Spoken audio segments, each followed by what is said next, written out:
Good evening, everyone. And today we will try to learn a little more about NMR spectroscopy. In the previous class, we have mostly learned about the chemical shift concept, and then we have also learned a little bit about the NMR chemical shift scale, or so-called delta scale or ppm scale.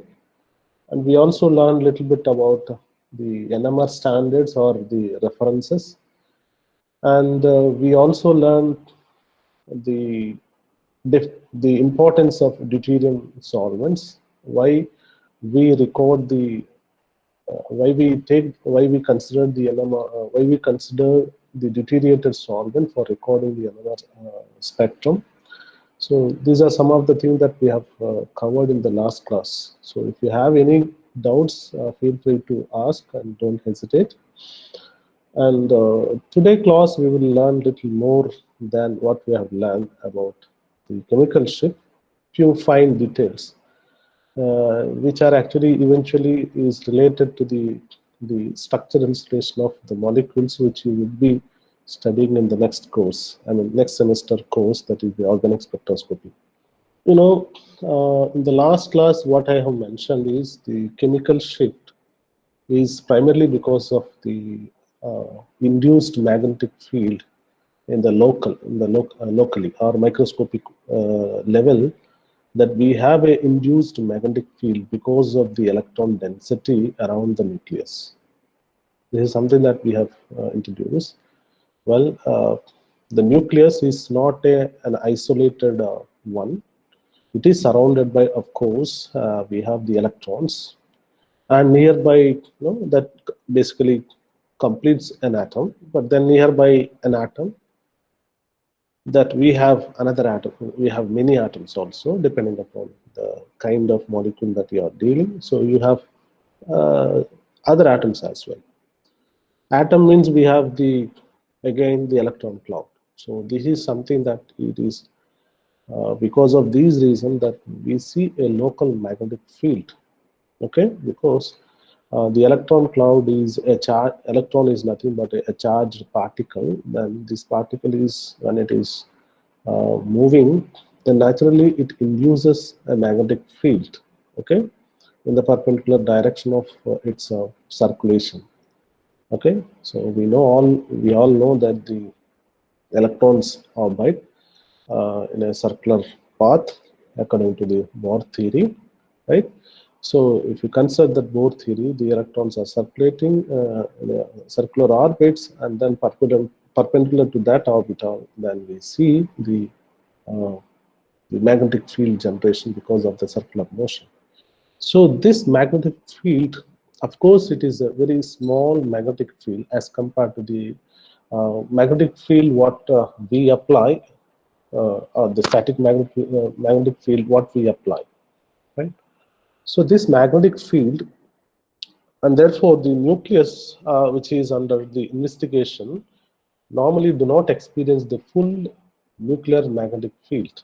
So it basically experience some little smaller than what we have applied, or little higher than what we have applied.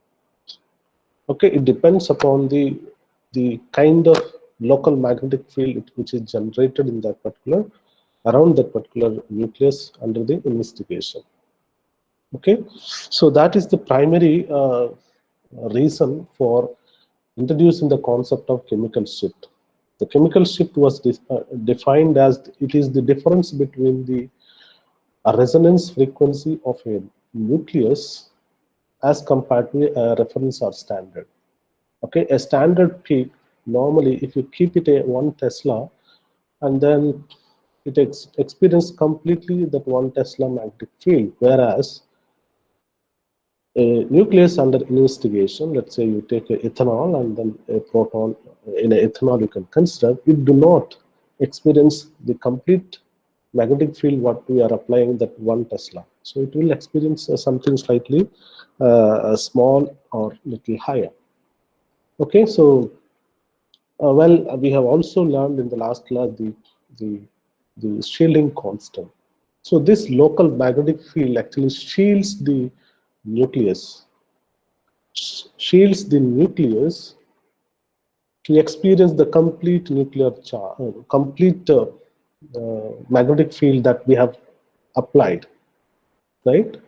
And that is wherein that we have introduced the shielding constant. Okay, so the induced magnetic field is directly proportional to the applied magnetic field that we are using in any NMR spectrometer. Okay, and then from that we have made a correction to the Larmor frequency, and the Larmor frequency no longer it is gamma h cross by 2 pi. Okay, it is something different. Okay, so it is something different. Therefore, the magnetic field in the Larmor frequency has to be corrected. It is not just B0, but rather it is B0 multiplied by 1 minus sigma, where sigma refers to the shielding constant. Okay, and the beauty is, see, this is what the beauty of NMR spectroscopy. We know that then we know a lot of organic molecules, and then let's say you consider any magnetically active nuclei, whether it is a proton or carbon or maybe nitrogen for that matter. So let's say maybe proton you can consider in a given molecule like this. It is all the proton nucleus. We basically call it as a proton nucleus, right? But actually, we know that this is a hydrogen. So we call it as a hydrogen. This hydrogen, if you see the hydrogen, it is a hydrogen atom. But then the nucleus, what we call as a proton, this proton is actually different in terms of the magnetic field that actually it is experiencing in the external magnetic field strength of B0 as compared to a proton in placed here. Okay, so let's say this is called CH2 proton. What we call it as a methylene proton. Methylene proton. This is a CH proton. What we call it as a methyl proton. So this methylene proton is totally different as compared to a methyl proton. Why is it so? You can see that the electronic structure around this proton is something different. How it is different? Well, you can see that this side you have a COH group. Okay, this side you have a COH group. Of course, you may say that this side it has a COH group, but then you see that methyl proton has a NH group the other side, right? So this methylene proton, how is different? You can see that this is a proton, and these two proton, one side they feel the presence of the acid functional, and the other one it feels the methane proton. Okay, so that's the difference. Whereas this methane proton sees one side, it has this, the other side is this, and then the other side is NH. So the electronic structure is something that it is unique and different in different molecules, which also means that the local magnetic field around a particular nucleus is different. Of course, we are only talking about the magnetically active nuclei. Of course, I mean non-zero spin nuclei. So because of the electronic structure that is inherently present in different molecules, okay, we have the concept of different shielding constants. The shielding constants of the hydrogens atoms are different. Why? Because they are present in different chemical environments.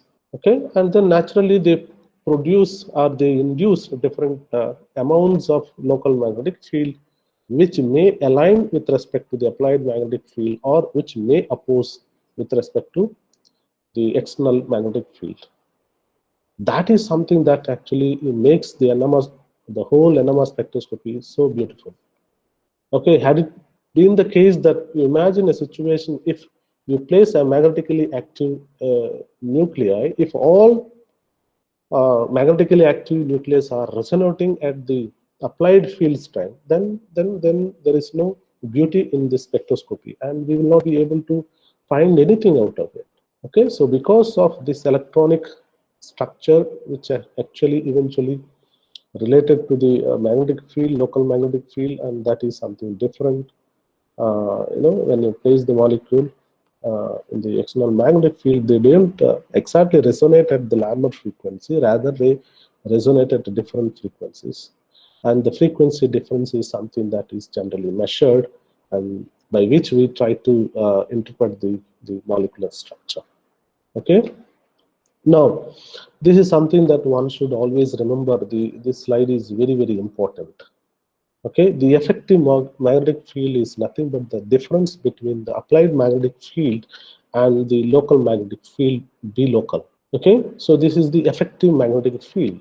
You just imagine you have a nucleus and there are around which you have a relatively more electron cloud, which also means that it induces more local magnetic field, and the effective magnetic field experienced by the nucleus becomes less, right? On the other hand, if you have a less electron cloud around a particular nuclei which you are interested in, then the effective magnetic field experienced by that same nucleus is more. It is almost close to the actual applied magnetic field, right? This concept has to be remembered by everyone because that is something that related to the delta scale, okay, the delta chemical shift scale. Suppose if you have a more electron density around a particular nucleus, then we have more, B local is more, and a little more amount you are subtracting from the original B0. Okay, so B0 minus B local. Now we are saying this is more. If this is more, the effective magnetic field is less. Okay, it is less. Therefore, if you want to make such a nucleus to come into the resonance with respect to the applied radio frequency pulse, then you have to use less radio frequency energy, right? On the other hand, if the local magnetic field is less, the effective magnetic field is more. Therefore, you have to use a radio frequency pulse which is matching with that. I mean, the more energetic radio frequency pulse, perhaps we have to use it such that it comes on resonance. How this B and then the frequencies are different? Well, Larmor frequency. So we have the relation Larmor frequency, that is the relation. Is that clear to you? So this diagram, what we have shown that this is, let's say this is a induced magnetic field, right? And this is a total magnetic field. If this is, generally the induced magnetic field opposes the external magnetic field, therefore it is shown in the reverse direction, the arrow. Suppose if this is here, then the effective magnetic field is only this much, right? Therefore, in order to bring such a nuclei to the resonance condition, we have to use less radio frequency pulse. Okay, that means such a nucleus you would see at the extreme right hand side or close to the tetramethylsilane signal. On the other hand, if the reverse is true for the case wherein if the local magnetic field is less, then the effective magnetic field will be more. Okay, then such a nucleus, to bring into the resonance condition, you have to use little higher frequency radio frequency. Only then it will come to resonance. Is this point is clear to all of you? This is very, very important to understand the NMR signal, NMR spectroscopy. It is clear, sir. Okay, so having understood this concept, let us move on and let us also try to learn little terminology. This is the right time to introduce the terminology. Well, we already understood why distinct peaks we see in a external magnetic field is primarily because of the shielding constant. And let us consider the example of ethanol. And you know that the ethanol chemical formula is CH3CH2OH. Then we know that the ethanol has 6 protons. Well, 3 methyl proton and 2 methylene protons and then 1 OH protons, right? So generally, had it been the case that if you keep the ethanol molecule in the external magnetic field strength of B0. Okay, if the chemical shift concept is not there and if the shielding is not there, then normally we expect and we anticipate that all 6 protons would resonate at the Larmor frequency, I mean at the B0, but which is not true. As you can see here, the electronic structure in ethanol is different. Okay, these are all protons, but then the nucleus, when you consider the nucleus, this nucleus actually surrounded by a carbon. Whereas this proton, I mean this hydrogen nucleus, what we call it is a proton nucleus. This proton nucleus actually surrounded by a highly electronegative oxygen atom.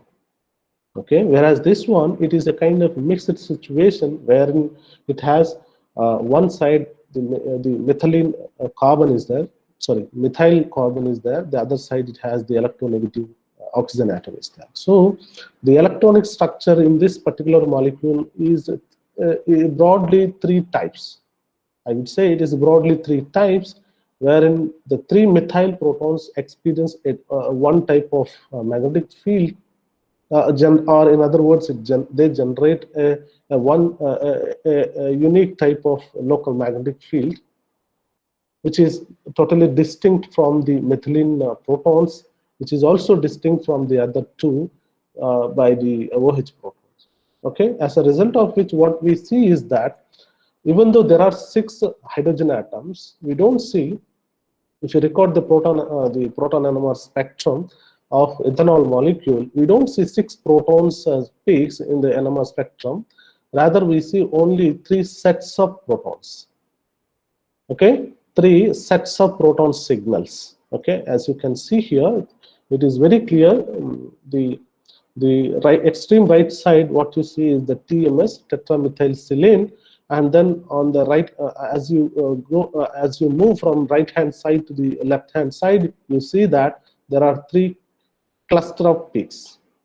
We'll come to that, why these are cluster of peaks, why not a single peak, for maybe after discussing this concept. But for the time being, you can say, we can understand these things like, these are cluster of peaks. Okay, you can say 3 sets of proton signal, we can find it in the ethanol spectrum. Okay, now the terminology which I would like to introduce is this. Okay, shielding and deshielding. Shielding and deshielding. So I already mentioned what do you mean by shielding, right?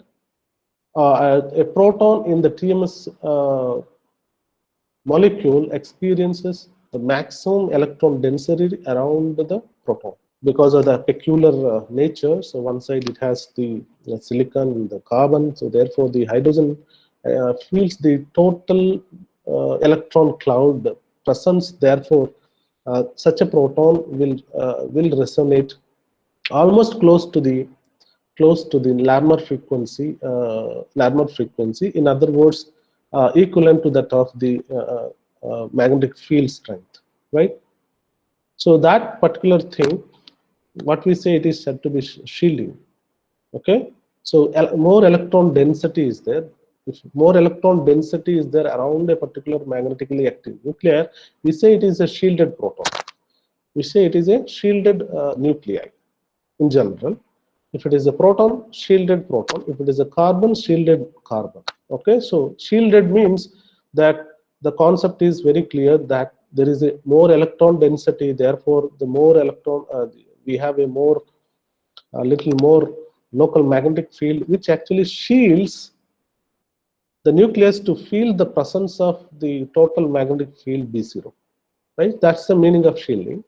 And whenever you have more than 1 protons, then definitely based on the location, we started saying one is shielded, other one is deshielded. Okay, for example, these two, when you compare the methyl proton NMR peak and also TMS NMR peak, what you see is that one is on the left hand side, that is methyl proton is here, and then TMS signal is here. So this signal, what we say is basically is a shielded one. Whereas this one, what we say, it is a deshielded one.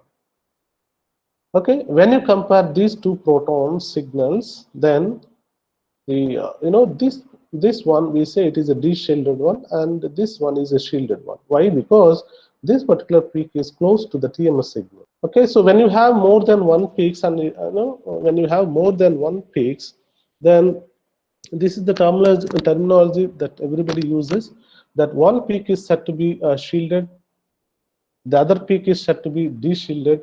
The concept is again because of, with respect to the TMS signal. Okay, so this is something that one should always remember: shielding and de-shielding. And then low frequency and the high frequency. As I told you, this particular thing came into the picture. Older days, the NMR spectrometer is designed, and normally it is a field frequency. I mean, field sweep frequency. I mean, so you know that if you want to measure the Larmor frequency, what they used to do, they normally change the magnetic field strength to a little bit, such that each nuclei in the solution comes to the resonance. So they use basically field sweeping method. So later people have changed that to a frequency sweeping method. Okay, now this high frequency low frequency is related with the previous slide what I have showed you. That is related to the effective nuclear the effective magnetic field experienced by the magnetically active nuclei. Well, as I told you, that if you have a more electron density around a particular nucleus which is under investigation, then normally the effective magnetic field experienced by the same nucleus is less. Therefore, such a nucleus doesn't require more energy in terms of the radio frequency to bring into the resonance condition. Okay, so therefore, normally we see such a proton to resonate at the low frequency region, that is extreme left hand side, right hand side. Okay, so TMS signal is basically seen at the low frequency region. Okay, in this case, the ethanol methyl proton again will be seen at the low frequency region, right? And the methylene proton will be seen high frequency region. Why? Because the electron density around this is, this methylene proton has an electron withdrawing group, that is the oxygen atom. Therefore, it tried to pull the electron from these neighboring carbon, and from there the hydrogen. Therefore, the electron cloud is already less, the induced magnetic field is less, therefore the effective magnetic field is less. To bring in such a nucleus to the resonance condition, you have to use little more. You have to apply the energetic radio frequency pulse. Only then it will come to resonance. So the low frequency and then high frequency is based on that terminology. And this particular field, up field and low field, as I told you, this is again based on the terminology of based on the experiments, field sweeping method. So a proton which is seen close to a TMS signal is said to be up field up, okay, and the field down field region, up field region. So this is also normally we encounter as we proceed, or as we are reading in many of the textbook. But these are the basic background of all this stuff. You try to remember those terminology and try to understand in terms of the concept. Don't just mug up the things. And hereafter, I just wanted to discuss few points about the origin of shielding constant. Well, we understood that there is a local magnetic field because of the electron density, but how it is contributing to the total shielding constant? What exactly is contributing to the total shielding constant? Shielding constant is just introduced.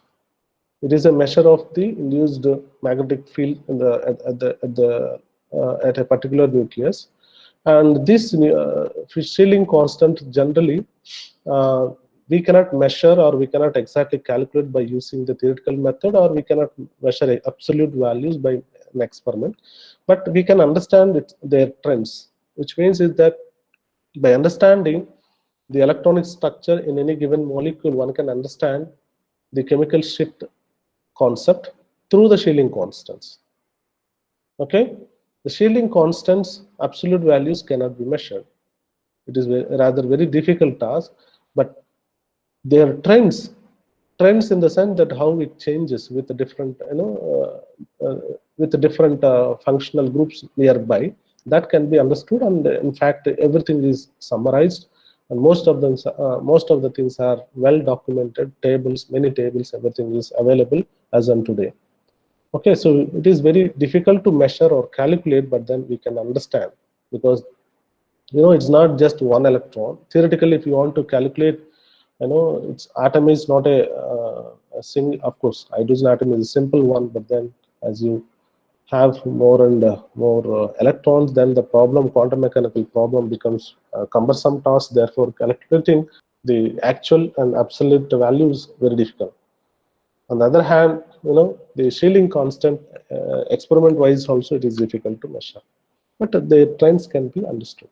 And overall, the shielding constants, sigma, is said to be a summation of three. That is the sigma local, that means the local contribution to the shielding constant, that is represented with sigma local, and sigma neighbor, that means the neighboring group contribution, and we can also have a solvent contribution. The overall shielding constant is a summation of three things. One is a local contribution, which is basically due to the contribution of the electrons, okay, which is mainly because of the electrons on the same atom. Okay, we just consider hydrogen, and hydrogen, we know that we have a nucleus. Hydrogen nucleus only we discuss in the NMR spectroscopy, but then as of now, we are actually totally forgetting hydrogen has one electron, and this electron actually contribute to some extent to the local contribution. So this is something that what we call the local contribution. On the other hand, if you consider the 13 carbon, then carbon, we know that there are 6 electrons, and these 6 electrons around the carbon 13 nucleus are basically contribute to the local. Okay, so local contribution. Okay, electrons around the nucleus which you are studying is said to be local contribution. Okay, and neighboring contribution, again, it is easy to understand that, okay, you forget about the atom or the nucleus which you are studying, that particular atom, you just forget it, and remaining, you have atom is not alone. We don't have isolated atoms, and we don't do the NMR spectroscopy of atoms, but rather what we do is a molecule, and then we try to understand the molecular NMR spectrum. Therefore, a molecule means you have more than one atom, and these atoms, the rest of the atoms under the other than the atom which is under investigation are basically everything together basically contribute to the neighboring group contribution. Okay, so the contribution from the groups of atoms or group of atoms that form the rest of the molecule are basically is the neighboring group contribution. Similarly, the last and the third one is the solvent contribution. Well, as I told you that the NMR spectrum generally recorded in a liquid phase. Of course, we do have the solid state NMR today, but then this solvent, when you are talking about this, when you are recording the NMR spectrum in solvent medium, then definitely the solvent also contribute to some extent to the shielding constant. Therefore, the shielding constant, overall shielding constant, is said to be overall a summation of 3, right? And then when you take individual local contribution, again, local contribution is said to be the combination of the diamagnetic contribution and the paramagnetic contribution. Diamagnetic contribution and the paramagnetic contribution. By the way, what is local contribution? Well, I just pointed out the local contribution is nothing but if you have a nucleus under investigation, around the nucleus we do have the electrons, and these electrons contribute, electron density contribute to the local contribution. Okay, so these these electrons induce basically the electron cloud around the nucleus under investigation will try to induce the local magnetic field. The local magnetic field can oppose or align with respect to the local magnetic field. If it is opposing, such a contribution, what we say, it is a diamagnetic contribution. Diamagnetic contribution, and if the induced magnetic field is is tried to reinforces with the applied field, applied magnetic field, then such a contribution, what we call it as a paramagnetic contribution. Paramagnetic contribution. So diamagnetic and paramagnetic. So we have the sigma d plus sigma p is the total local contribution to the shielding constant. Okay. Now the diamagnetic contribution, a few more details that it is the ability, if it is the ability of the electron density that basically make the charge to circulate the ground state electron configuration, and then oppose the induced magnetic field. If it is opposing such a magnetic field, what we say it is a diamagnetic contribution. Well, the diamagnetic contribution depends upon the electron density close to the nucleus, and which can be calculated by using this particular formula, which is based on the quantum mechanics.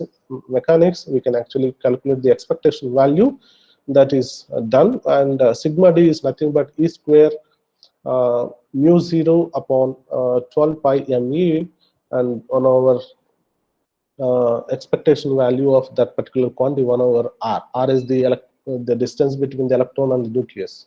Please remember that we are always considering the nucleus. Okay, now when you are discussing about the diamagnetic contribution, we have to see to what distance, at what distance this there is electron density is there. So it's basically electron density varies with the distance. A radial distribution we know very well. Radially the electron distribution is different, so therefore that has to be taken into consideration. That was there, and then mu is this permeability.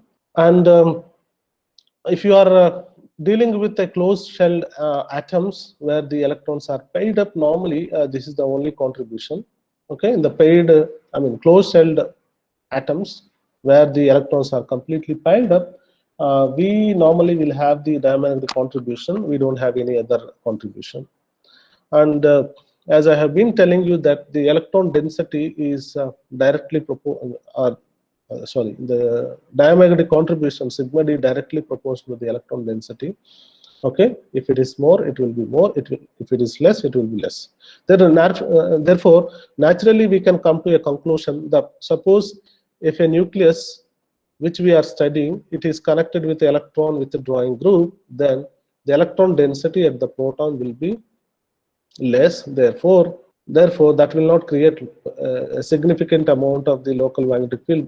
Rather, it creates only a small amount of local magnetic field. Whereas if the electron density, if you have a nearby atom, if you have an electron donating substituent or the electropositive element, then the electron density at the nucleus which you are studying basically will contain, will experience the total electron density around that particular nucleus. Therefore, it has electron density is more, therefore more induced magnetic field will be there, and then it will basically the opposition will be more. That means the electron effective magnetic field will be less. So such a consequences that we can easily understand from this concept. And the shielding constant decreases if the electron density around the particular nucleus. If you have a atom if you have a nucleus which is connected with the electropositive thing, as I pointed out, or electropositive thing, then the shielding constant, basically shielding will be increased. If you have a electron withdrawing group, then the shielding will be decreasing. So shielding decreases based on the neighboring group. Okay, neighboring groups actually dictates the electron density around a particular nucleus.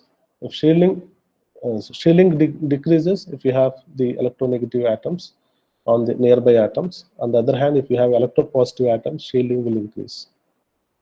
Okay, so these are something that you should always remember. And this particular graph, what you see here, it is an effect of electron negativity, how electron negativity changes the chemical shift, how the electronegativity changes with the chemical shift. Well, we know that the fluorine is the highly electron withdrawing, electronegativity of fluorine is very much high. Okay, therefore the electron If you have a compound like ethyl fluoride, for example, then it's the methylene proton chemical shift. If you try to look at it, it will be more than 4. It will be slightly higher than 4. On the other hand, if you have a ethyl chloride, which is less electronegative atom as compared to the fluorine, then you would see that its chemical shift value is somewhere around somewhere around 3.2 or 3, right? On the other hand, if you have a ethyl bromide, and it will be 3.1, and if you have a ethyl iodide, and its chemical shift is roughly about 2.9 or 8. Okay, so this is the one. So as you can see that what we are doing basically, so the electron withdrawing group, okay, or the electronegativity of this particular X atom, we are changing it. Okay, so from one halide to other halide, we are trying to introduce, and then with respect to the electronegativity, how it is changing, we try to see that. As the electronegativity increases, the chemical shift actually goes to the chemical shift of the neighboring this particular methylene proton basically will be absorbed in the de-shielding region.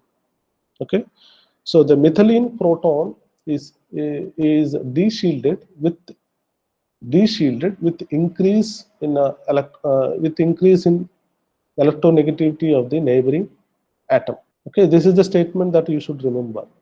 With increase in the electronegativity of the neighboring group atom, the methylene proton will de-shield. Okay, so this is something that you always try to remember it. Of course, there have been other studies as well. What happens to methyl proton? So that is the curve. You can just see that here methyl proton, if you see, it basically increases. Methyl proton, it basically increases. Well, this is not exactly a diamagnetic anisotropy concept, but then this is also due to magnetic anisotropy as well, which we will discuss later on. But this type of thing also is feasible. Okay, this type of thing is also feasible. And the paramagnetic contribution, as I pointed out, it is the contribution that arises from the ability of the applied magnetic field B0 to force the electron to circulate through the molecule by making use of orbitals that are occupied in the ground state. Okay, so it is the ability, I mean, the applied magnetic field, there are certain cases, it basically again is related to the electronic configuration, where this applied magnetic field can actually force the electrons which is present in the molecule to circulate through the molecule, and then it will try to reinforce with the applied field direction. So that is something that will contribute to the shielding constant, what we call it as a paramagnetic contribution. And the sigma p is 0 for free atoms, and around the axis of around the axis of linear molecules, it will be 0. If you have a linear molecule like acetylene, okay, so, or the carbon dioxide, so this type of molecules, or maybe allenes, you can just think of allenes, organic compound. These are all linear molecules, and these around the linear molecules, we will not expect any kind of paramagnetic contribution, because it will not be able to force the electrons around that particular region. Okay, and the sigma p generally large for the small atoms, and especially whose excited states are having a low-lying excited states. And then sigma p is a dominant local contribution for the atoms which other than the hydrogen atom. Okay, so the paramagnetic contribution is the a dominating contribution for the for the atoms other than the hydrogen atom. Okay, for hydrogen atom, so we have mostly the diamagnetic contribution, but then if you are dealing with the nucleus like carbon 13 and the fluorine, that will be the other, the paramagnetic contribution will be the more dominated factor. And the other concept what we have introduced is the neighboring group contribution. The neighboring group contribution comes from the fact that we have an atom, we have a nucleus, and then the nucleus, around the nucleus we have electron density. That means, so other than the atom what you are under investigation, okay, so the rest of the molecule forms uh, uh, and then contribute to the neighboring group. Okay, so we have to look at what is around that particular atom now. Okay, so let's say that you have HX. Let us consider that you have a HX. What is X? X is something heteroatom other than hydrogen. H is hydrogen, and H is hydrogen, and then X can be other than hydrogen, anything it can be. Okay, so let us consider such type of molecule. Then that molecule, H is something that other than H we have nearby, at a distance we have X. So X contribute to some extent to the Schilling constant of the proton which we are studying. How this is formed? Well, we know that X is also an atom, and X is also having electron density, right? And the electron density is basically circulating and orbiting. Therefore, it will also induce a magnetic field. This is precisely is the case, and it is shown here in this diagram as well. See, we have a nucleus, okay, and the nucleus is represented with a thick arrow saying that, okay, this is a spinning nucleus, and pointing uh, along the perpendicular to the applied field, applied magnetic field. Now, at a distance r, we have, let's say, this is an X and this is a H. Okay. Now, at X, because X is is an atom and it has electron density, it basically induces a local magnetic field, right? It is orbiting. The electrons in the atoms are orbiting, therefore it induces, and it behaves a tiny magnetic, right? And then we can actually say that the induced magnetic field is directly proportional to the applied magnetic field.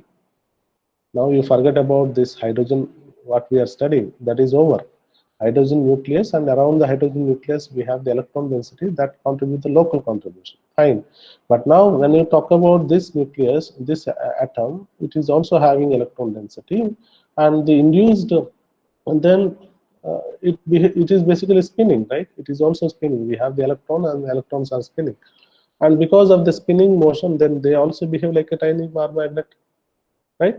And the induced magnetic moment actually directly proportional to the applied field strength, and then the proportional constant we can replace with the chi. Chi is nothing but the susceptibility. What is this equation? This equation is nothing but the induced magnetic moment. Induced magnetic moment is directly proportional to the field direction, and the proportionality constant, it can be replaced with a chi. Induced magnetic moment is equal to chi multiplied by V0. What is chi? Chi is the susceptibility, magnetic susceptibility. B is the applied field strength. Now, because it is behaving like a bar magnet, therefore it basically induces a local magnetic field. That local magnetic field we can actually estimate it. Understand? And the susceptibility, generally it is negative for a diamagnetic group. Okay, generally it is negative for diamagnetic group, and also you realize the fact that the local magnetic field directly proportional to the magnetic moment, induced magnetic moment, isn't it? The local magnetic field, okay, it is directly proportional to the induced magnetic moment, and also it also depends upon the angle at which it is basically present. and also at which it is basically present. Okay, so the local magnetic field basically depends upon two factors. One is the induced magnetic field. I mean, if you have an atom with more induced magnetic moment, then definitely that contributes to the more to the local magnetic field. Similarly, it also depends upon the angle. The angle dependence is given by 1 minus 3 cos square theta. 1 minus 3 cos square theta. Okay, so the induced local magnetic field, because of the presence of an X atom at a distance r, is given by mu induced multiplied by 1 minus 3 cos square theta upon r cube. Please realize the fact that the local field, the dependence of the local field is directly proportional to 1 over r cube. R cube. What is r cube? R is the distance between the nucleus, that means this nucleus, right, and the atom. So if the atom is here, so this is the r. And please remember that previously the local contribution also, we have a diamagnetic contribution, and the diamagnetic contribution, when it came, it is 1 over r. 1 over r, which is a strong contribution. It is a local contribution, or the diamagnetic contribution, or the neighboring group contribution. From these two relations, you have 1 over r and you have 1 over r cube, which contribute more to the induced local field or induced local magnetic field. Definitely it is 1 over r. R cube is in the denominator. That's the problem. So as you go away from the magnetic field, as you go away from the magnet which is under investigation, usually that basically decreases. The induced local magnetic field decreases. Okay, and now we know very well from this expression that mu induced is nothing but chi B0, chi multiplied by B0. So that we can actually replace it, and this angle dependence we can understand in a you just imagine that you have a magnetically active nucleus, which we are trying to understand its chemical shape, and this nearby this magnetic spin, then you have another spin, that is x. X is somewhere at a distance r, it is there. Now it will also try to align with respect to the applied field direction. Let's say this is our field direction, B0. Okay, so this is a small bar magnet, and then X is also bar magnet. If both are aligning, okay, if both are aligning, that is one situation. If both can be opposite also, or both, and in between this parallel and anti-parallel direction of this spinning nuclei, there can be different directions of the X spinning nuclei. Okay, there can be different possibilities are possible. So therefore the theta actually varies from different angles. And normally what happens is that since we are doing in a solution phase, the NMR spectrum recording is done in a NMR spectrum. Therefore the dependence or the local magnetic field is said to be isotropic. Why? Because the X is not, the molecule is not a static one like this. So in the molecule, in the solution phase, we have a so-called tumbling motion wherein the molecules vibrate, translate, and then rotate. All sorts of things are happening. Therefore, what happens is that the applied local magnetic field, it is said to be, if you try to calculate the average, it is basically zero. It is a sphere. It is a sphere on the surface. Normally, it is zero, but usually it is, to a good approximation. What we can say is that the shielding constant, the neighboring contribution to the neighboring group contribution to the shielding constant is directly proportional to the two things. One is the difference in susceptibility multiplied by the induced mu induced multiplied by 1 minus cos square theta by r cube. This is the formula that I'm referring to. Where from this has come? Okay, where from this has come? This is the parallel. I mean, susceptibility is nothing but it is the ability to induce the magnetic field. How effective, how likelihood that you induce the magnetic field. So there are cases where the susceptibility actually depends upon the angle, depends upon the two spinning angle. Okay, when they are parallel, there will be a maximum. When they are anti-parallel, there will be negative. So in between, you can have two difference. So this difference in a solution phase generally basically it's zero. But then there are cases on certain molecules, especially. So the difference is not zero. If that difference is not there, not zero, then definitely it has to be taken into the consideration, and the that will contribute to the local. That will contribute to the overall shielding constant as a neighboring group contribution. So the neighboring group contribution to the shielding constant given by this expression. So this is the difference between the chi parallel and then chi perpendicular, which is nothing but it is rather simple to understand.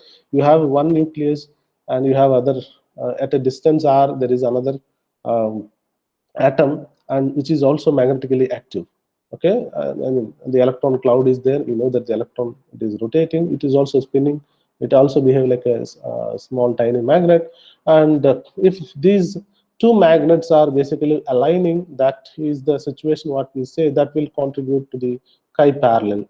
And if they are perpendicular, that is basically that contribute to the chi perpendicular. Okay, so depending upon the orientation of these spinning nucleus, whether it is a nucleus or the electron, we can have different susceptibility values, and that difference is something that it will contribute. And generally, it is the case that the shielding constant within an angle between 54.7 and 125.3, it is found to be positive. Other directions, other angles, normally the shielding constant is negative. Okay, I hope that this is something that we have already this function we have already learned. This is nothing but a d orbital dz orbital function type of thing. So if you just give the values, different values for theta 0 to 180, you will see that only in between this angle 54.7, what we call it is the magic angle, this angle, and then another thing 125.3, only you see that the function become positive, the other direction it will be negative.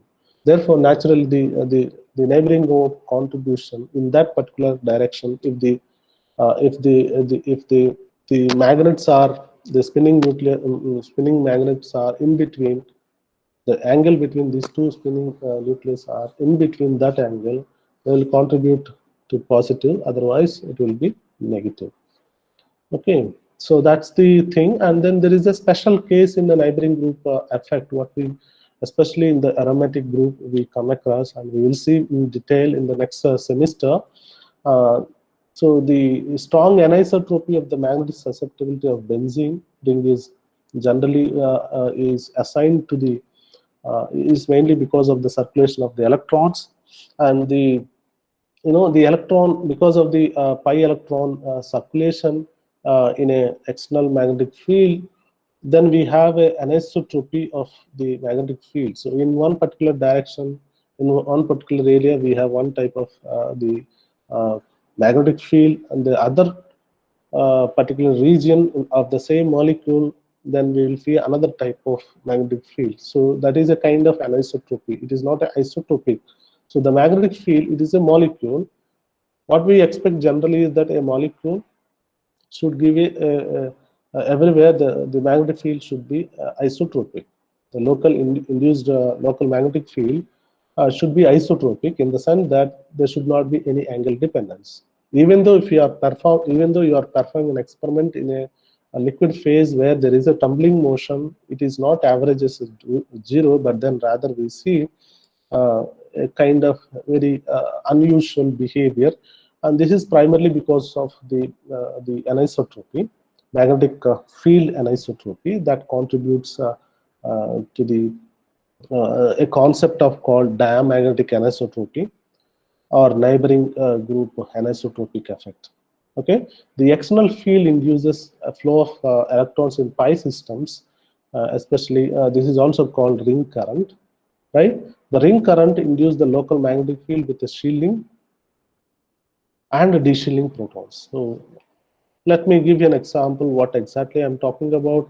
Diamagnetic anisotropy is nothing but, we know that the benzene ring, everybody, we know that there are 6 pi electrons, and then if you see the uh, pz orbital, that py, basically the pi orbitals, they are actually, it's like a benzene is a planar molecule. Just imagine it is a plane, and then you have you have 6 carbons are actually in one plane, and then the one pz orbital basically pointing in the vertical direction.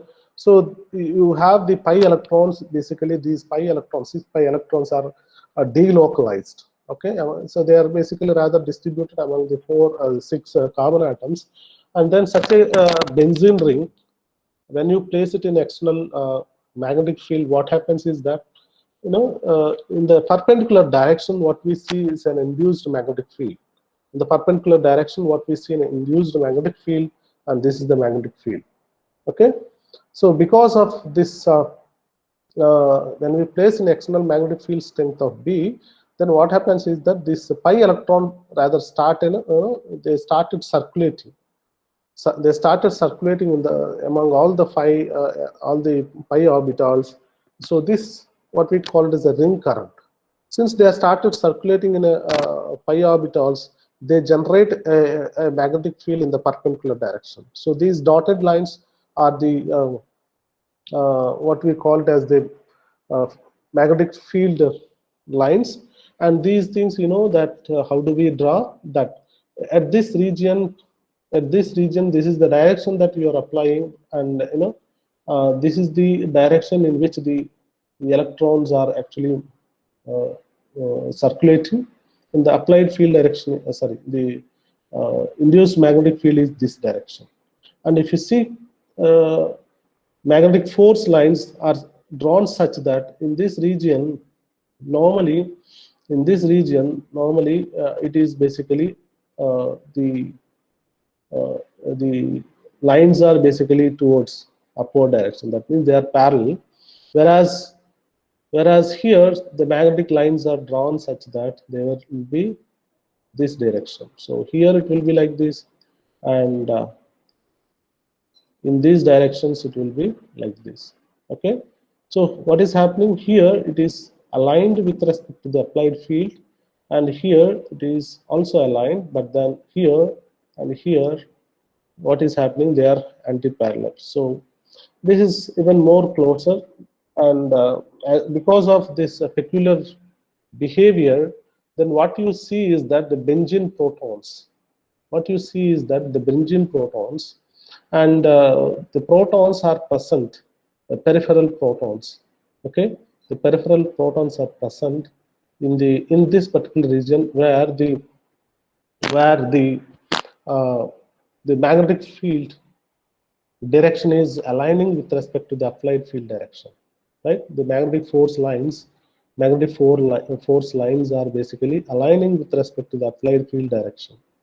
Okay, therefore, what we see is that a peripheral proton on a benzene ring, we experience little more than what is supposed to experience the magnetic field. Okay, it is not just B0, but then rather it is B0 plus sigma B0. B0 plus sigma B0. Therefore, such a nucleus, if you want to bring into the resonance condition, generally you have to apply more energetic radio frequency pulse. Okay, radio frequency. Okay, therefore, such a proton, as per our terminology, it will be seen at the high frequency region, and that means it is also said to be, it is deshielded. That means it is also said to be deshielded region. And there are many examples that we will study in the next class, in the next semester especially. Suppose we have some aromatic compound wherein some protons are actually present just top of the benzene ring. Benzene is a planar ring. Well, we know that, but there are certain molecules, aromatic compounds, wherein the protons are just present just above the ring. Okay, where the magnetic force lines are basically opposing with respect to the applied magnetic field. So a proton, if a proton is present in this region, that will be shielded. That means it can be found somewhat near to the, towards the TMS signal. Okay, whereas the aromatic ring, it is also true for not only benzene, it is naphthalene, naphthalene, anthracene, pyrene, and there are several other protons what we have. And all these peripheral protons are actually experiences unusual de-shielding. This is primarily because of the ring current. What is ring current? Ring current is nothing but, when you place aromatic pi systems in the apply in the external magnetic field, and the pi electron try to circulate among all the pi orbitals. That actually induces a local magnetic field, and then peripheral protons basically experience a de-shielding, and the other protons are shielding. Okay, so this is an example with the numbers. It is given the chemical shift of benzene, simple benzene, the proton signal. If you record a proton NMR spectrum of a benzene, then it's a chemical shift value of the hydrogens, C6H6. We have 6 protons are there, so all 6 protons will resonate at one position, and that is 7.16 ppm. Okay, how benzene is different from a simple ethylene? It is not. It is not very much different. But then, why we see such a huge chemical shift difference is primarily because of the ring current. Similarly, the 13 carbon chemical shift value is given. Again, it will give. If you record the 13 carbon NMR spectrum of this compound, again you will see a peak at 128.39 ppm. Such a huge thing, we will see that. And these things are basically, compared with the cyclohexane. You see the cyclohexane, there is no concept of the pi orbitals, and there is no pi electrons. Okay, we know very well cyclohexane, and therefore the protons which are on the connected to the hexane ring, normally they resonate at 1.38 ppm. Similarly, 13 carbon of a cyclohexane gives a signal at 26.43. Okay, so that is something that it is very interesting. It is primarily because of the diamagnetic anisotropy. Okay, what do you mean by that? The local magnetic fields are different at different regions in a given molecule. Okay, and this is little more things are given here, and the same thing is explained here. Similarly, is also it's not only benzene, there are several other systems like the aldehyde group. If you take it, the CHO is the aldehyde functional group.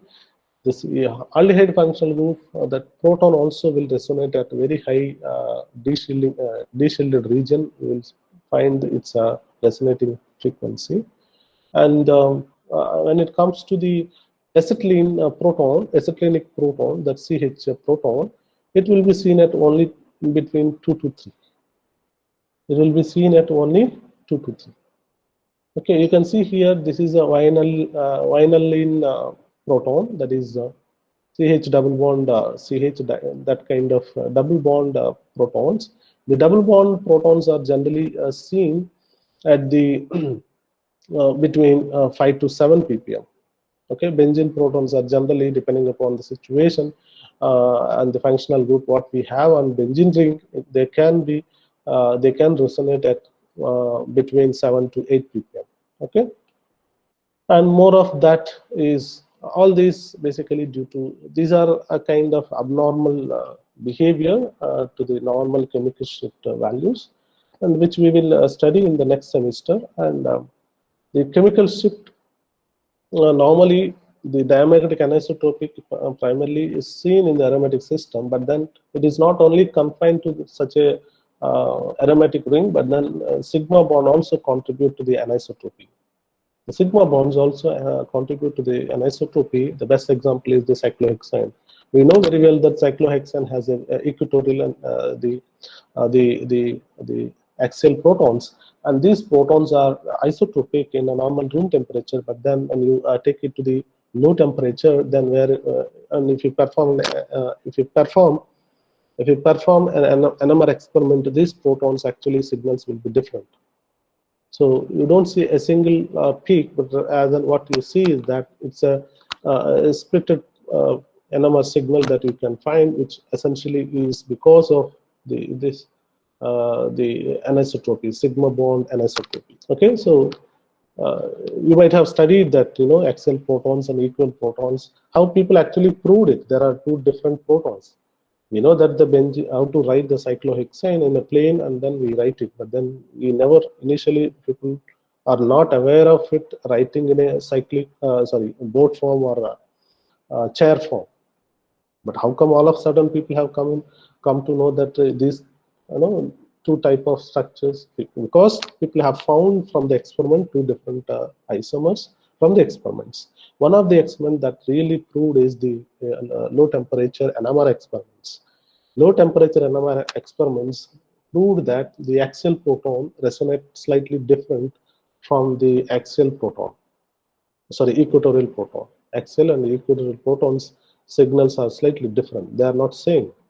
Had it been the case that both are same, then you should not see two different signals. You should see only one signal. Since people have seen one signal, so people started saying that, well, okay, so at low temperature we can resolve.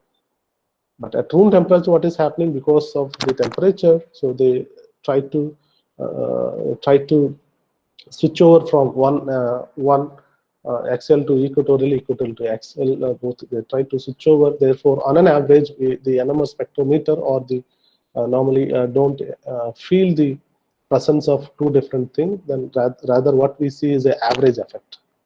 Okay, so these things probably we can learn in the next semester. And then the final contribution is the solvent contribution. What is the solvent contribution? Well, it is fairly simple that, some of the solvents, especially, let's say you have a benzene. Benzene is aromatic compound, and then certain NMR experiments are already generally done in the deuterated benzenes. Okay, C6D6. C6D6 is the deuterated benzene. So this deuterated benzene can contribute to the Schilling constant to some extent. Okay, so the aromatic things, just now we learned that there anisotropy, there is an anisotropy. Okay, and this solvent contribution, it can be, we don't know how a solute and solvent interaction basically are interacting, and all these solute solvent interactions, and there can be several type of interaction. The best example is hydrogen bonding, or maybe a weak van der Waal interaction, or maybe Lewis acid base complex formation. So these are some of the interaction that we can anticipate between a solute and solvent, and these can actually contribute to some extent to the Schilling constants. Okay, and one example is that you can see this benzene. Okay, it's not exactly benzene, but then it is an alkyl benzene. So in the actually 3-dimension, what happens is that, a proton, this proton will be seen in the shielding region, whereas this proton, as usual, benzene peripheral protons are in the deshielded region, but then a proton, a terminal alkyl chain proton, will be, since it is present in this region, its chemical shift value will be generally shielded. Okay, and another example, you can see that the solute benzene is interacting with the medium, for example. Okay, depending upon its orientation, there can be different type of interactions that can contribute to different chemical shift value of the same solute. Suppose when you are dealing with benzene as a solvent, then here that this molecule is present just top of the benzene ring. Therefore, it is basically opposing. Therefore, its chemical shift value will be found in the shielded region, whereas the other suppose There can be cases wherein the molecule can be on the peripheral. So this time, in such a case, normally we don't see. We can find the same same molecule. Chemical shift will be at the de-shielded region.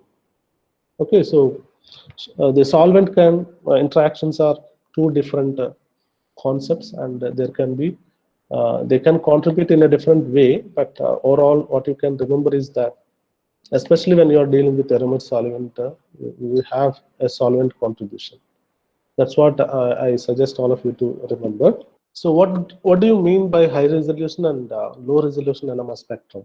We will try to understand what exactly is the low resolution and high resolution NMR spectrum of compounds. Well, the older days when the instrument is being developing stage, so normally the magnets and the electronics are not so nice. Therefore, people used to get a broad picture, and the broad picture is shown here. Okay, what is this?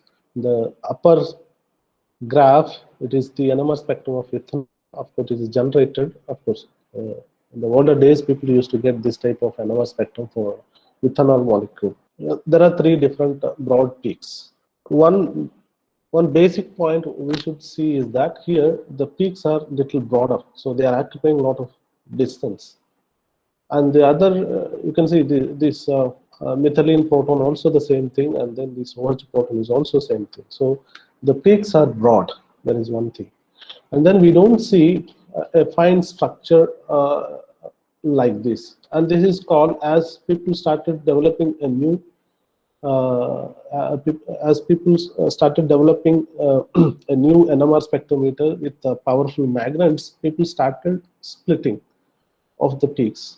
Okay, so NMR spectrum of ethanol nowadays is no longer is of that type. What is that type? It is not just a broad peak of. It's not a three broad peaks. It is rather these three peaks. There are, again, we have a three peaks, but then these peaks are actually splitted. These peaks are actually splitted. So we'll see a cluster of peaks. Okay, so why we see such cluster of peaks? That is a question that we will try to understand under the fine structure discussion. But before that, let me tell you what do you mean by low resolution and high resolution NMR spectrum. So the low resolution and high resolution NMR spectrum, in one way, it is nothing but, okay, the spectrum which doesn't actually which doesn't have the splitting is said to be a low resolution NMR spectrum. A spectrum, NMR spectrum, which has the fine structure is said to be, it is a high resolution spectrum. Okay, that is the broad classification that I can give you instantaneously. There are, of course, fine details are there. The fine details are shown in this diagram. You can see that a low resolution NMR spectrum generally uses a less magnetic field, typically of the order of 1 Tesla and 1.3 Tesla, maybe 2 Tesla, 2.5 Tesla, that type of magnetic fields, wherein we don't see any type of interaction between the individual nuclear spins. Okay, therefore we don't see the splitting, and the average picture is generally uptime. That is one thing. And as we started using the high magnetic field, the people started looking at the started getting the splitting pattern. Okay, now here what I wanted to show is that, okay, with the magnetic field, we know that with the magnetic field the chemical shift changes, isn't it? The chemical shift changes with respect to magnetic field. Do you agree or not? Yes, sir. Obviously. Right? Larmor frequency, again, just always remember the Larmor frequency. Mu L is equal to gamma B0 by 2 pi. That is the relation. So the Larmor frequency directly proportional to B0.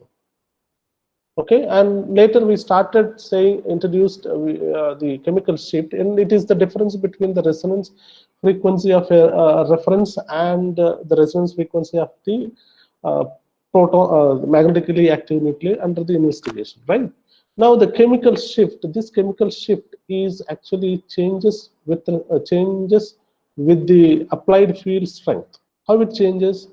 It is shown in this diagram. You can see that, I mean, it changes that we know because it is changing. Then we have changed a scale. We have introduced a scale that is delta scale or the chemical shift scale. In order to, we have normalized the shift by dividing with normalizing or dividing with its resonance frequency of the standard or the reference. Okay, now everything becomes so nice. But then the shift is something that we can utilize to understand how a low magnetic low NMR spectrometer works, and then a high powerful magnetic NMR spectrometer works. Here, let's say you are actually having an NMR spectrometer of 60 megahertz. Okay, let's say you have an NMR spectrometer of field strength is, of course, as I told you, that the NMR spectrometers are basically named with respect to the proton signal resonating frequency. Okay, 60 megahertz NMR spectrometer. Of course, this frequency you can convert into B by using the Larmor frequency. Then you will know that, and you don't have to do it. I can give you. This is actually correspond to 1.3 Tesla, 1.43 Tesla. Okay, so when you keep in that particular thing, and a proton will resonate with this frequency. Okay, now what do you mean by a chemical shift? What do you mean by chemical shift here? Okay, it is the TM signal. This is where it is 0. We are. I told you that the NMR, wherever you see a TMS signal, that will be normalized to a 0. Then, if your signal is seen here, then this is what is referred to as the chemical shift. This is what it is referred to as the nu minus nu naught. This is the chemical shift. Okay, this difference. So in NMR spectrometer of 60 megahertz, the chemical shift is this much. Okay. What about NMR spectrum 100 megahertz? The chemical shift is this much. Of course, you don't have to worry about what this HA, HB and all. These are actually different nuclei. So let's say we have 3 different nuclei and they are resonating at this region. Okay, we have a molecule. Let us imagine that molecule has 3 different type of protons. And if you record such a nuclei NMR spectrum in the 60 megahertz, then what we see is that let's say they are resonating at 1 ppm or 1.2 ppm. 1.2 ppm is actually is this much in a 60 megahertz, whereas in a 100 megahertz the same molecule will be seen here. The same molecule will be seen here, and then 220 megahertz NMR spectrometer. What you see is this is the chemical shift. Okay, so what is the difference? And that you notice here that here the peaks are actually, of course, these are not shown as a peak, but then you can imagine like these are a different way of representing NMR peaks and a splitting pattern way. So here what you see is that you have 3 peaks, HA, HB and C. They're almost closely overlap. Okay, they're all almost overlap, but here you see some separation, and here you can see a nice separation between all these individual peaks. Why this is happening? Well, it is because as you increase the strength of the magnetic field, the chemical shift increases. Chemical shift increases. How it increases? Well, you can just look into the scale. What do you mean by 1 ppm in a 60 megahertz? In 60 megahertz NMR spectrometer, 1 ppm is nothing but 60 hertz. 60 hertz. 60 hertz. You divide it with a 60 multiplied by 10. So the chemical shift, I mean, 1 ppm, how do you calculate? 1 ppm is nothing but it is 60 hertz divided by Larmor frequency, the standard or reference frequency, that is nothing but this one. You have to keep it here. That is 60 multiplied by 10 raised to 6, And then you remember that Larmor frequency definition. This is a 60 hertz divided by, okay, so 1 ppm in a 60 hertz ppm is nothing but in a 60 megahertz, it is a 60 hertz. How this is 60 hertz? How do you get it? Well, you can use that Larmor frequency and you will see that. How do you get 1? So you have the chemical shift when it is, this is when it is 60, and then 60, that is the reference frequency or the standard frequency, 10 raised to 6. Okay, this cancel out. Then it becomes 1 into 10 raised to minus 6. So this we are saying it is 1 ppm. The x scale, what we have is a 1. That 1 means it is 60 hertz. Okay, in 60 megahertz NMR spectrometer, 2 ppm is nothing but 120 hertz. Okay, and 3 means it is 180 hertz is the 3 ppm. So likewise, the NMR scale actually increases this direction, the frequency increases this direction. Okay, so and then the same concept, if you try to apply to the 100 megahertz here, what we have is 100 megahertz. 100 megahertz, 1 ppm is nothing but 100 hertz. It's not just 60 hertz. Okay, so here you have 100 hertz is 1 ppm, and 2 ppm means it is basically 200 hertz, right? And then when it comes to the 220 NMR spectrometer, 220 hertz is the 1 ppm, and then 440 is the 2 ppm. Okay, so these are the fundamentals that one should remember, because these are directly related to the resolution. Okay, here as you increase the field strength, so the 1 ppm is not confined to a small region.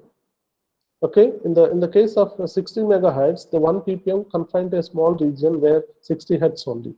But then when it comes to the 100 megahertz, it is little spread. Okay, the scale is spreading, and when it comes to the other 220 megahertz, then it is further spread. Okay, the chemical shift, as I told you, chemical shift always changes with respect to the applied field strength. Okay, as a result of which the peaks which are actually overlapping with each other in a low resolution NMR spectrum, they will no longer overlap as you record the spectrum in a high resolution NMR spectrum. Why? Because the chemical shift is increasing. As the chemical shift is increasing, the peaks will be spread over a range of frequencies that will actually is nice, because you can actually look at clearly. If all peaks resonate at one frequency, at one position or nearby, then you cannot resolve, you can find out, and you cannot assign those peaks to the corresponding protons or the carbons or the nitrogen, right? So this is the low resolution and the high resolution, the difference, how it works. Okay, the definition wise, low resolution and high resolution, it is nothing but a NMR spectrum which doesn't have a splitting pattern is said to be a low resolution NMR spectrum. Okay, typically in the older days, 60 megahertz, 100 megahertz, these are referred to as the low resolution NMR spectrum. Okay, and these spectra normally they will not have a splitting pattern. One thing. Another problem is that all the peaks, most of the, especially when you are dealing with compounds wherein the chemical shift values of different molecules are very nearby, all will be seen resonating at one place. Therefore, the resolution is not so nice. Okay, you will not be able to assign all the peaks because everything is resonating in a nearby place. But whereas if you go to a high magnetic field strength NMR spectrometers, wherein the peaks will spread over a range of frequencies, therefore you can resolve the peaks. Okay, that means you can clearly see things in a better way. That is one thing. Second thing is that the splitting is very much visible. splitting is very much visible. Okay, what is the splitting? Okay, splitting is nothing but, okay, a nuclei, magnetically active nuclei, will see the presence of other magnetically active nuclei, and they try to interact, and they try to interact in a different way. How they interact? Well, there are two possible ways. They can see the interaction, I mean, through a space or through bond. They can interact. Okay, just imagine you have two protons which are connected by bonds, but then through space they can interact. Well, if they are actually close enough, then they can feel the presence. Of course, it's a one dipole, and then the other proton can be thought of like another dipole, and both the dipole can interact, right? That depends upon, of course, depends upon the dipole interaction, the distance. I agree, but then they can interact. There is some certain amount of interaction is there. On the other hand, then through bond, they are connected, right? Let's say you have ethylene molecule, a proton on one carbon and the proton on the other carbon, both are interconnected. How they are connected? Through bonds. So there is a CH, and then you have another bond CC, and then you have another bond CH. So through bond also they are connected. So this interaction is something that will contribute to so-called the splitting. Okay, this concept is something that we shall discuss in the next class.